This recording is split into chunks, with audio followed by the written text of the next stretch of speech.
ನಮಸ್ಕಾರ ಸ್ನೇಹಿತರೆ, ನಾವಿವತ್ತು ಶಿವಪುರಾಣದ ಬಗ್ಗೆ ತಿಳಿದುಕೊಳ್ಳೋಣ. ಮೊದಲನೇದಾಗಿ ಸೂತರು ಶಿವಪುರಾಣವನ್ನು ಪಠಿಸುವುದು. ಶ್ಲೋಕ: ಅತ್ಯಂತ ಮಂಗಳ ಮಜಾತ ಸಮಾನ ಭಾವ ಮಾರ್ಯಂ ತಮಿಶಮ ಜರಾಮರ ಮಹಾತ್ಮ ದೇವಂ ಪಂಚಾನನಂ ಪ್ರಬಲ ಪಂಚವಿನೋದಶೀಲಂ ಸಂಭಾವಯೇ ಮನಶಿ ಶಂಕರ ಮಂಕಿಕೇಶಂ. ಪೂರ್ವಕಾಲದಲ್ಲಿ ಶೌನಿಕಾದಿ ಮಹರ್ಷಿಗಳೆಲ್ಲರೂ ಸೇರಿ ಪ್ರಯಾಗ ಕ್ಷೇತ್ರದಲ್ಲಿನ ಗಂಗಾ ಯಮುನಾ ನದಿಗಳ ಸಂಗಮದ ಬಳಿಯಲ್ಲಿ ಒಂದು ಮಹಾಯಾಗವನ್ನು ಮಾಡಲೆಂದು ಯಜ್ಞವನ್ನು ಆರಂಭಿಸಿದರು. ಅದ್ವಿತೀಯವಾಗಿ ನಡೆಯುತ್ತಿದ್ದ ಯಜ್ಞಕ್ಕೆ ದರ್ಶನಾಕಾಂಕ್ಷಿಗಳಾಗಿ ಹಲವಾರು ಯೋಗಿಗಳು, ಋಷಿಗಳು, ಮುನಿಗಳು, ತಪಸ್ವಿಗಳು, ಅವರೊಂದಿಗೆ ಸೂತರು ಸಹ ಆಗಮಿಸಿದ್ದರು. ಸೂತರು ರೋಮಹರ್ಷಣನ ಕುಮಾರರು. ಅವರು ವೇದಗಳನ್ನು ವಿಭಜಿಸಿ 18 ಪುರಾಣಗಳನ್ನಾಗಿ ರಚನೆ ಮಾಡಿ ಪಂಚಮ ವೇದವೆಂದು ಕರೆಯಲ್ಪಡುವ ಮಹಾಭಾರತದ ಇತಿಹಾಸವನ್ನು ರಚಿಸಿಕೊಟ್ಟಂತಹ ಶ್ರೀ ವೇದವ್ಯಾಸರ ಪ್ರೀತಿಯ ಶಿಷ್ಯರು. ಇವರು ಯೋಗಿಗಳ ಶಿರೋರತ್ನವಾದ ಶ್ರೀ ಶುಕಯೋಗೀಂದ್ರರೊಂದಿಗೆ ಸೇರಿ ವ್ಯಾಸರಿಂದ ಪುರಾಣ ರಹಸ್ಯಗಳೆಲ್ಲವನ್ನೂ ತಿಳಿದುಕೊಂಡಿದ್ದರು. ಅಷ್ಟೇ ಅಲ್ಲದೆ ಧರ್ಮಶಾಸ್ತ್ರಗಳನ್ನು, ವೇದಗಳನ್ನು, ಸಕಲ ಶಾಸ್ತ್ರಗಳನ್ನು ಸಂಕ್ಷಿಪ್ತವಾಗಿ ಅಭ್ಯಾಸ ಮಾಡಿದ್ದರು. ಅವರಿಗೆ ತಿಳಿಯದೇ ಇರುವಂತಹ ಪುರಾಣವು ಯಾವುದೂ ಇರಲಿಲ್ಲ. ಅವರು ಹೇಳಲಾಗದ ಪುರಾಣ ಕಥೆ, ಬಿಡಿಸಲಾರದಂತಹ ಧರ್ಮ ಸಂದೇಹಗಳೇ ಇರಲಿಲ್ಲ. ಕೇಳಿದವರೆಲ್ಲರಿಗೂ ತನ್ನ ಅಪೂರ್ವ ಕಥಾ ಸಂಕಲನದ ವಿಧಾನದಿಂದ ಆಯಾ ಪುರಾಣಗಳನ್ನು ಹೇಳುವುದು, ಅವರನ್ನು ಧನ್ಯರನ್ನಾಗಿಸುವುದು, ತಾವು ಸಹ ಚರಿತಾರ್ಥನೆಂದು ತಿಳಿಯುವುದು ಇದೇ ಅವರ ಪ್ರಪಂಚವಾಗಿತ್ತು. ಅಂತಹ ಸೂತ ಮಹರ್ಷಿಯು ಪ್ರಯಾಗದಲ್ಲಿ ನಡೆಯುತ್ತಿರುವ ಯಾಗಕ್ಕೆ ಆಗಮಿಸಿದ್ದರಿಂದ ಋಷಿಗಳೆಲ್ಲರಿಗೂ ಸಂತೋಷವಾಯಿತು. ಕೂಡಲೇ ಋಷಿಗಳು ಅವರಿಗೆ ಅರ್ಘ್ಯಪಾದ್ಯಗಳನ್ನು ಕೊಟ್ಟು ಸತ್ಕರಿಸಿದರು. ಅನಂತರ ಮುನಿಗಳು ಅವರನ್ನು ಪರಿವೀಕ್ಷಿಸುತ್ತಾ ಕುಳಿತು, ಎಲ್ಲ ಸರ್ವ ಪುರಾಣ ಕಥಾ ವಿದ್ವಾನ್, ನಿಮ್ಮ ಆಗಮನದಿಂದ ಇಲ್ಲಿ ನಡೆಯುತ್ತಿರುವ ಯಜ್ಞಕ್ಕೂ ನಮಗೂ ಹೊಸ ಬೆಳಕಿನ ಆಶಾಕಿರಣವು ಬಂದಂತಾಯಿತು. ಹಿಂದೆ ನಿಮ್ಮಿಂದ ಹಲವಾರು ಕಥೆಗಳನ್ನು ಕೇಳಿ ತಿಳಿದುಕೊಂಡಿದ್ದೇವೆ, ಆದರೂ ನಮಗೆ ತೃಪ್ತಿ ಇಲ್ಲ. ನಿಮ್ಮ ದರ್ಶನವು ಲಭಿಸಿದಾಗಲೆಲ್ಲ ನಾವು ಕೇಳುವುದು, ನೀವು ಹೇಳುವುದು, ಇದರಿಂದ ನಾವು ಧನ್ಯರಾಗುವುದು ನಡೆಯುತ್ತಲೇ ಇದೆ. ಆದ್ದರಿಂದ ಈಗಿನ ನಿಮ್ಮ ಭೇಟಿಯೂ ಸಹ ವ್ಯರ್ಥವಾಗದೇ ಇರಲಿ. ನಮ್ಮ ಮೇಲೆ ಕರುಣೆ ಇಟ್ಟು ದಯೆಯನ್ನು ತೋರಿಸಿ ಯಾವುದಾದರೂ ಒಂದು ಮಹತ್ತರವಾದ ಪುರಾಣ ಕಥೆಯನ್ನು ಹೇಳಿರಿ. ತುಂಬಾ ಕಲಿ ಪ್ರಭಾವ ಮಗ್ನರು, ಪಾಪ ಕಾರ್ಯಾಚರಣೀಯರು ಆದಂತಹ ಮಾನವರ ಸರ್ವ ಯಾತನೆಗಳನ್ನು ಭಗ್ನಗೊಳಿಸುವಂತಹುದು, ಪುಣ್ಯವನ್ನು ಪ್ರಸಾದಿಸುವಂತಹುದು, ನಮಗೆ ತೃಪ್ತಿಯನ್ನುಂಟು ಮಾಡುವಂತಹುದು ಆದಂತಹ ಸದ್ವಿಷಯವನ್ನು ನಮ್ಮೆಲ್ಲರಿಗೂ ಹೇಳಿರಿ ಎಂದು ಬೇಡಿದರು. ಆಗ ಸೂತರು, ಇಂತಹ ಒಳ್ಳೆಯ ಸಮ್ಮೇಳನದಲ್ಲಿ ಸಾಮಾನ್ಯ ಸಾಧಾರಣ ಕಥೆ ಏಕೆ?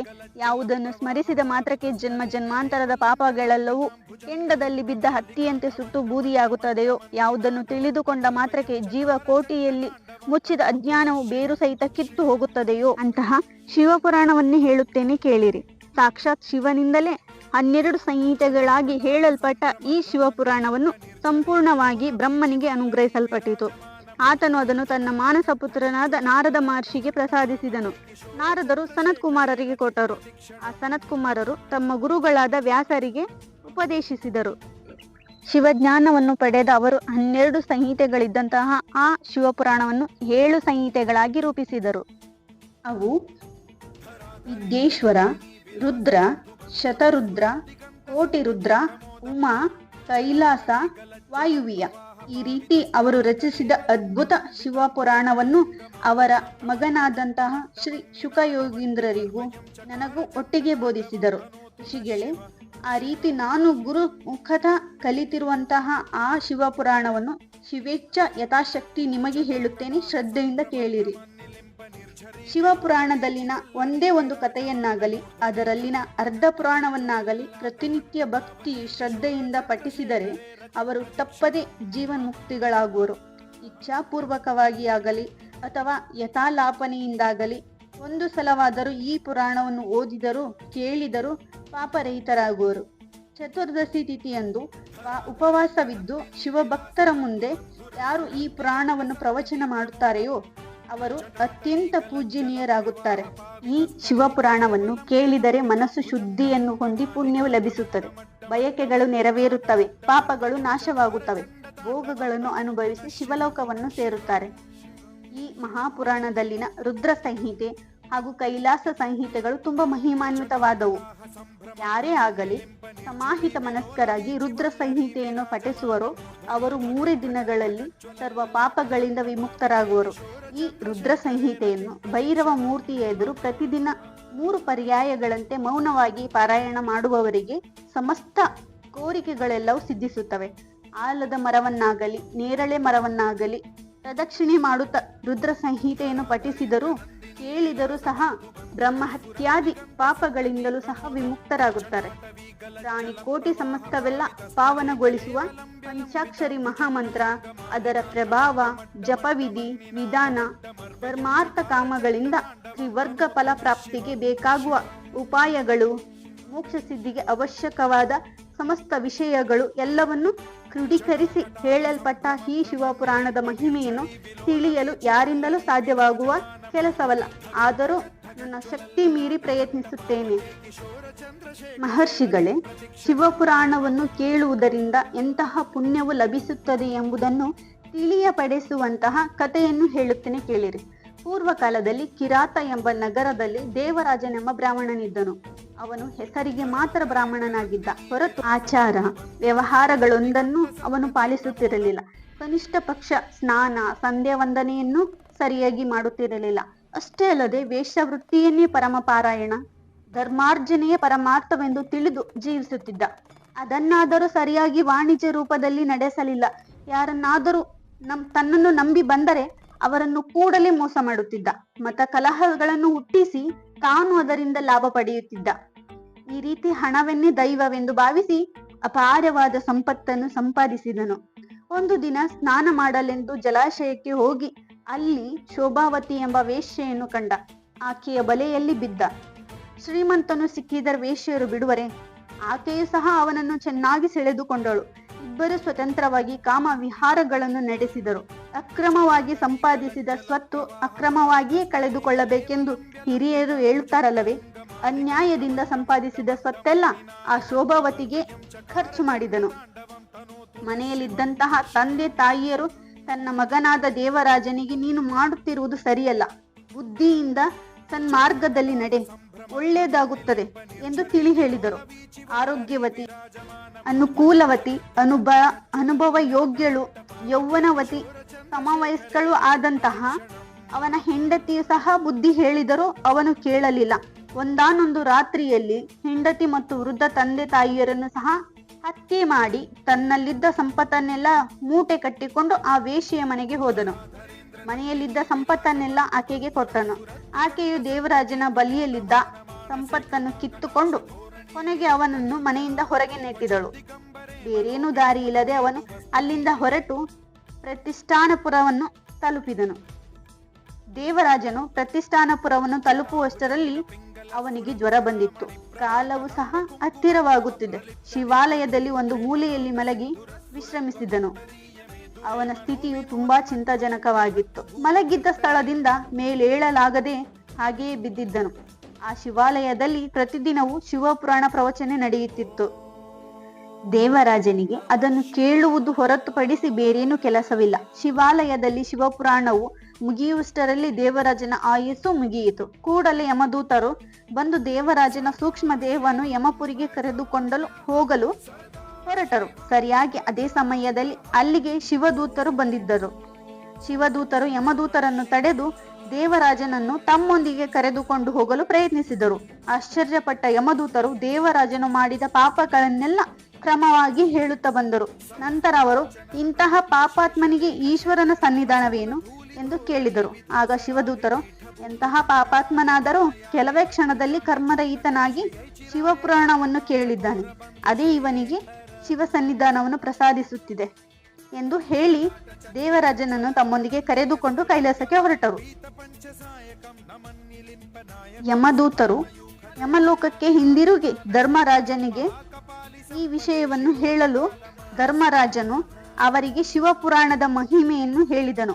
ಶಿವಪುರಾಣವನ್ನು ಓದಿದರು, ಕೇಳಿದರು, ತಿಳಿದುಕೊಂಡರು ಅಂತಹವರ ಬಳಿಗೆ ಹೋಗಬಾರದೆಂದು ದೂತರನ್ನು ಶಾಪಿಸಿದನು. ಎಲೈ ಮಹಾತ್ಮರೇ, ಈ ಶಿವಪುರಾಣವನ್ನು ಓದಿದರು, ಕೇಳಿದರು ಅಂತಹ ಮಹಿಮೆಯುಂಟಾಗುತ್ತದೆ. ಉದಾಹರಣೆಗೆ ಮತ್ತೊಂದು ಕಥೆಯನ್ನು ಹೇಳುತ್ತೇನೆ, ಕೇಳಿ. ಸಮುದ್ರ ತೀರದಲ್ಲಿ ಬಾಷ್ಕಲವೆಂಬ ಊರು ಇತ್ತು. ಆ ಊರಿನಲ್ಲಿ ಬಿಂದುಗನೆಂಬ ಬ್ರಾಹ್ಮಣನಿದ್ದನು. ಅವನು ಪರಮ ನೀಚನಾಗಿದ್ದು, ಅವನೇನು ಆ ಊರಿನ ರೀತಿಯೇ ಆಗಿತ್ತು. ಆ ಊರಿನವರು ಎಲ್ಲರಿಗಿಂತಲೂ ಅಖಂಡವಾದ ಪಾಪಾತ್ಮರು. ಅವರೆಲ್ಲರಿಗಿಂತಲೂ ಮುಂದೆ ಇರುವವನು ಈ ಬಿಂದುಗನು. ಒಮ್ಮೆ ಅವನು ಒಬ್ಬ ವೇಶ್ಯೆಯ ಕಂಡು ಆಕೆಯ ಬಲೆಯಲ್ಲಿ ಬಿದ್ದನು. ಹೊರಗಿನ ಪ್ರಪಂಚವನ್ನೇ ಮರೆತು ಬಿಟ್ಟನು. ಕ್ರಮೇಣ ಅವನು ತನ್ನ ಹೆಂಡತಿಯನ್ನು ನೋಡುವುದನ್ನೇ ಮರೆತನು. ಬಿಂದುಗನ ಹೆಂಡತಿ ಚಂಚುಲ ಆಕೆಯ ತನ್ನ ಗಂಡನ ಪ್ರವರ್ತನೆಗೆ ತುಂಬಾ ದುಃಖಿಸಿದಳು. ಹೀಗೆ ಕೆಲ ದಿನಗಳು ಕಳೆದವು. ತನ್ನ ಗಂಡನಿಂದ ಕಾಮಸುಖಗಳನ್ನು ಅನುಭವಿಸಲು ಕಾದು ನೋಡಿದಳು. ಆದರೆ ಅವನು ತನ್ನನ್ನು ಸರಿಯಾಗಿ ನೋಡದೆ ಹೋದುದರಿಂದ ತನ್ನ ವಯಸ್ಸಿನ ಅವಸರವನ್ನು ಅಡಗಿಸಿಕೊಳ್ಳದೆ ಹೋದಳು. ಕೊನೆಗೆ ಆಕೆಯು ದೇಹ ಸುಖವನ್ನು ಪಡೆಯಲಿಕ್ಕಾಗಿ ಪರಪುರುಷನ ಸಾಂಗತ್ಯವನ್ನು ಬಯಸಿ ಪರಪುರುಷರೊಂದಿಗೆ ದೇಹ ಸುಖವನ್ನು ಅನುಭವಿಸತೊಡಗಿದಳು. ಈ ವಿಷಯವು ಬಿಂದುಗನಿಗೆ ತಿಳಿಯಿತು. ತನ್ನ ಹೆಂಡತಿಯು ವೇಶ್ಯೆಯಾಗಿ ಬದಲಾಗಿದ್ದಕ್ಕೆ ಕೋಪಿಸಿಕೊಂಡು ಮನೆಗೆ ಬಂದು ಆಕೆಯನ್ನು ಹೊಡೆದನು. ಆಕೆಯು ಅಳುತ್ತಲೇ ಅವನೊಂದಿಗೆ ತನ್ನ ಅಳಲನ್ನು ಈ ರೀತಿ ಹೇಳಿಕೊಂಡಳು. ನೀನು ನನ್ನನ್ನು ಸುಖಪಡಿಸುತ್ತೀಯೆಂದು ನಿನ್ನನ್ನು ಕಟ್ಟಿಕೊಂಡಿದ್ದೆನು. ನಿನಗೆ ಕಾಯಿಲೆ ಕಸಾಯಿ ಇದ್ದಿದ್ದರೆ ನನ್ನ ಕರ್ಮವೆಂದುಕೊಂಡು ಸುಮ್ಮನಿರುತ್ತಿದ್ದೆ. ಆದರೆ ನೀನು ಆರೋಗ್ಯವಾಗಿದ್ದು ಸಹ ವ್ಯಭಿಚಾರಿಯೊಂದಿಗೆ ಕಾಮಸುಖಗಳನ್ನು ಅನುಭವಿಸುತ್ತಾ ನನ್ನನ್ನು ನಿರ್ಲಕ್ಷಿಸಿದರೆ ನಾನೇನು ಮಾಡಬೇಕು? ನೀನು ಸರಿಯಾಗಿದ್ದು ನನ್ನನ್ನು ಸುಖಪಡಿಸದಿದ್ದರೆ ನಾನು ಈ ರೀತಿಯಾಗಿ ಏಕೆ ಮಾಡುತ್ತಿದ್ದೆ ಎಂದು ಕೇಳಿದಳು. ಬಿಂದುಗನು ತುಂಬಾ ವಿಶಾಲ ಹೃದಯದಿಂದ ಆಕೆಯ ನೋವನ್ನು ಅರ್ಥ ಮಾಡಿಕೊಂಡನು. ಆಗ ಅವನು, ಚಂಚುಲ, ನಾನು ವ್ಯಭಿಚಾರ ಮಾಡದೆ ಇರಲಾರೆನು. ನೀನು ಪುರುಷ ಸಂಪರ್ಕವಿಲ್ಲದೆ ಇರಲಾರೆ. ಆದ್ದರಿಂದ ನಾವಿಬ್ಬರು ಒಂದು ಒಪ್ಪಂದವನ್ನು ಮಾಡಿಕೊಳ್ಳೋಣ. ನೀನು ವೇಶ್ಯೆಯಾಗಿಯೇ ಇರು, ನಾನು ವ್ಯಭಿಚಾರ. ವೇಶ್ಯವೃತ್ತಿಯನ್ನು ಮಾಡುತ್ತಾ ನಿನ್ನ ಬಳಿಗೆ ಬರುವವರಿಂದ ಚೆನ್ನಾಗಿ ಹಣವನ್ನು ತೆಗೆದುಕೊಂಡು ನನಗೆ ಕೊಡು. ನಾನು ವ್ಯಭಿಚಾರವನ್ನು ಮಾಡಿಕೊಳ್ಳುತ್ತೇನೆ. ಆಗ ನಮ್ಮಿಬ್ಬರ ನಡುವೆ ಯಾವುದೇ ರೀತಿಯ ಜಗಳವಿರುವುದಿಲ್ಲ. ಆಗ ನೀನು ಸಂಸಾರ ಸ್ತ್ರೀಯಂತೆ, ನಾನು ನಿನ್ನ ಗಂಡನಂತೆ ಚಲಾವಣೆಯಾಗಬಹುದು ಎಂದು ಆ ಗಂಡನು ಸಲಹೆಯನ್ನು ಕೊಟ್ಟನು. ಅದಕ್ಕೆ ಚಂಚಲ ಅಂಗೀಕರಿಸಿದಳು. ವೇಶ್ಯೆಯಾಗಿ ಚಂಚಲ ಹಣವನ್ನು ಸಂಪಾದಿಸುತ್ತಾ ಹಾಗೆಯೇ ದಿನಗಳು ಕಳೆಯುತ್ತಿರಲು ಬಿಂದುಗನು ಹಠಾತ್ತಾಗಿ ಮರಣಿಸಿದನು. ಚಂಚಲ ವಿಧವೆಯಾದಳು. ಆದರೂ ಸಹ ಎಂದಿನಂತೆಯೇ ವೇಶ್ಯಾವೃತ್ತಿಯನ್ನು ಮಾಡುತ್ತಾ ಅಲ್ಲೂ ಇಲ್ಲೂ ಸುತ್ತುತ್ತಾ ಆಕೆಯು ಗೋಕರ್ಣ ಕ್ಷೇತ್ರವನ್ನು ತಲುಪಿದಳು. ಅಲ್ಲಿ ಮಹಾಬಲೇಶ್ವರ ಆಲಯದಲ್ಲಿ ಪುರಾಣ ಶ್ರವಣವನ್ನು ಮಾಡಿದಳು. ಪಾಪ ಮಾಡಿದ್ದವರು ಯಾವ ರೀತಿ ನರಕಕ್ಕೆ ಹೋಗುತ್ತಾರೆ, ಹೇಗೆ ಹಿಂಸಿಸಲ್ಪಡುತ್ತಾರೆ ಎಂಬುದನ್ನು ಕೇಳಿದಳು. ಅದನ್ನು ಕೇಳುತ್ತಲೇ ಆಕೆಗೆ ಭಯ ಉಂಟಾಯಿತು. ಪ್ರವಚನ ನಂತರ ಆಕೆಯು ಆ ಪುರೋಹಿತನನ್ನು ಭೇಟಿಯಾಗಿ ತನ್ನ ವೃತ್ತಾಂತವನ್ನೆಲ್ಲ ಹೇಳಿದಳು. ತನ್ನ ಪಾಪಕ್ಕೆ ಪರಿಹಾರವನ್ನು ಸೂಚಿಸಲು ಬೇಡಿದಳು. ಆಗ ಆತನು ಆಕೆಯನ್ನು ಶಿವಪುರಾಣ ಶ್ರವಣ ಮಾಡುವಂತೆ ಸಲಹೆ ಕೊಟ್ಟನು. ಆಗ ಚಂಚಲ ಶಿವಪುರಾಣ ಶ್ರವಣ ಮಾಡಿದಳು. ಅದರ ಫಲವಾಗಿಯೇ ಚಂಚಲ ದೇಹಾಂತದಲ್ಲಿ ಕೈಲಾಸವನ್ನು ಸೇರಿ ಗೌರಿದೇವಿಯ ಇಷ್ಟ ಸಖಿಯರಲ್ಲಿ ಒಬ್ಬಳಾದಳು. ಒಮ್ಮೆ ದಿನ ಚಂಚಲ ಪಾರ್ವತಿ ದೇವಿಯನ್ನು ಕುರಿತು ಸ್ತೋತ್ರ ಮಾಡಿದಳು. ಅದಕ್ಕೆ ಪಾರ್ವತಿ ದೇವಿ ಸಂತೋಷಿಸಿದಳು. ಚಂಚಲ ತನ್ನ ನರಜನ್ಮದ ಬಗ್ಗೆ ಹೇಳಿ ಬಿಂದುಗನ ವಿಷಯವನ್ನು ಪ್ರಸ್ತಾಪಿಸಿದಳು. ಆಗ ಪಾರ್ವತಿ ದೇವಿಯು ಆಲೋಚಿಸಿ, ಮಗು, ನಿನ್ನ ಗಂಡನು ಸತ್ತು ನರಕವನ್ನು ಸೇರಿದ್ದಾನೆ. ಅಲ್ಲಿ ಅನುಭವಿಸಬೇಕಾದ್ದನ್ನೆಲ್ಲ ಅನುಭವಿಸಿದ್ದಾನೆ. ಪ್ರಸ್ತುತ ವಿಂಧ್ಯ ಪರ್ವತದ ಮೇಲೆ ಪಿಶಾಚಿಯಾಗಿ ಸಂಚರಿಸುತ್ತಿದ್ದಾನೆ ಎಂದು ಹೇಳಿದಳು. ಅದಕ್ಕೆ ಚಂಚಲ ದುಃಖಿಸುತ್ತಾ ತನ್ನ ಗಂಡನಿಗೂ ಸಹ ಉತ್ತಮ ಸ್ಥಿತಿಯನ್ನು ಅನುಗ್ರಹಿಸುವಂತೆ ದೇವಿಯನ್ನು ಬೇಡಿದಳು. ದೇವಿಯು ದಯಾಪೂರ್ವಕವಾದ ದರಹಾಸವನ್ನು ಮಾಡಿದಳು. ಕೂಡಲೇ ಗಂಧರ್ವನಾದ ತುಂಬುರನನ್ನು ಕರೆಸಿ ಚಂಚುಲಳೊಂದಿಗೆ ವಿಂಧ್ಯಾದ್ರಿಗೆ ಹೋಗುವಂತೆ ಆಜ್ಞಾಪಿಸಿದಳು. ಅಲ್ಲಿ ಬಿಂದುಗ ಎಂಬ ನಾಮವುಳ್ಳ ಪಿಸಾಚಿ ಇದೆ. ಅದಕ್ಕೆ ಶಿವಪುರಾಣವನ್ನು ಕೇಳಿಸಿ ಶುದ್ಧನನ್ನಾಗಿ ಮಾಡಿ ಕೈಲಾಸಕ್ಕೆ ಕರೆದುಕೊಂಡು ಬಾ ಎಂದು ಹೇಳಿ ಶಿವದೂತರನ್ನು ಜೊತೆಯಲ್ಲಿ ಕಳುಹಿಸಿದಳು. ಕೂಡಲೇ ಅವರು ವಿಂಧ್ಯ ಪರ್ವತವನ್ನು ತಲುಪಿದರು. ಅಲ್ಲಿ ಹುಚ್ಚಾಗಿ ಕುಣಿಯುತ್ತಿದ್ದಂತಹ ಬಿಂದುಗ ಪಿಸಾಚಿಯನ್ನು ನೋಡಿದರು. ತುಂಬುರನು ಪಿಸಾಚಿಯನ್ನು ಕರೆದು ಶಿವಪುರಾಣವನ್ನು ಕೇಳಲು ಹೇಳಿದನು. ಅದು ಕೇಳುವುದಿಲ್ಲವೆಂದು ಹಾರಿ ಹೋಯಿತು. ಹೀಗಾಗುವುದಿಲ್ಲವೆಂದು ಅರಿತ ತುಂಬುರನು ಶಿವದೂತರು ಹಾಗೂ ಚಂಚುಲಳ ಸಹಾಯದಿಂದ ಆ ಬಿಂದುಗನ ಕೈಕಾಲುಗಳನ್ನು ಕಟ್ಟಿ ಉಳ್ಳಿರಿಸಿದನು. ಆಗ ಕದಲದೆ ಬಿದ್ದಂತಹ ಬಿಂದುಗನ ಮುಂದೆ ತುಂಬುರನು ಆಸೀನನಾಗಿ ತನ್ನ ವೀಣೆಯನ್ನು ಸರಿಪಡಿಸಿಕೊಂಡು ಮನೋಹರವಾಗಿ ಶಿವಪುರಾಣವನ್ನು ಗಾನ ಮಾಡಿದನು. ತುಂಬುರನು ಶಿವಪುರಾಣದ ಗಾನವು ಮುಗಿಯುವಷ್ಟರಲ್ಲಿ ಬಿಂದುಗನ ಪಿಸಾಚಿ ರೂಪವು ಮಾಯವಾಯಿತು. ಅವನು ಸಹ ದಿವ್ಯ ರೂಪನು ಗೌರವವರ್ಣನು ಆದನು. ಚಂಚುಲ ತನ್ನ ಗಂಡನೊಂದಿಗೆ ಕೈಲಾಸವನ್ನು ತಲುಪಿ ಶಿವಪಾರ್ವತಿಯರ ಸೇವೆಯನ್ನು ಮಾಡುತ್ತಾ ಸಂತೋಷವಾಗಿದ್ದರು. ಅಂತಹ ಮಹಿಮೆಯುಳ್ಳ ಪುರಾಣವಿದು. ಯಾರೇ ಆಗಲಿ ಶಿವಪುರಾಣವನ್ನು ಓದಿದರೂ ಕೇಳಿದರೂ ಸಹ ಅವರು ಶುದ್ಧರಾಗುವರು. ಅಪರೂಪವು ಆನಂದದಾಯಕವೂ ಆದಂತಹ ಈ ಶಿವಪುರಾಣವನ್ನು ಕೇಳಿದರೆ ಶಿವ ಸನ್ನಿಧಿಗೆ ತಲುಪುತ್ತಾರೆಂದು ಸೂತರು ಶೌನಿಕಾದರಿಗೆ ಹೇಳಿ ಮತ್ತೆ ಪುರಾಣವನ್ನು ಹೇಳಲು ಮುಂದುವರಿಸಿದರು. ಈ ಪುರಾಣದ ಮುಂದುವರಿದ ಭಾಗದಲ್ಲಿ ಮುಂದಿನ ಕಥೆಯನ್ನು ಹೇಳುತ್ತೇನೆ. ಅಲ್ಲಿವರೆಗೂ ನಮಸ್ಕಾರ.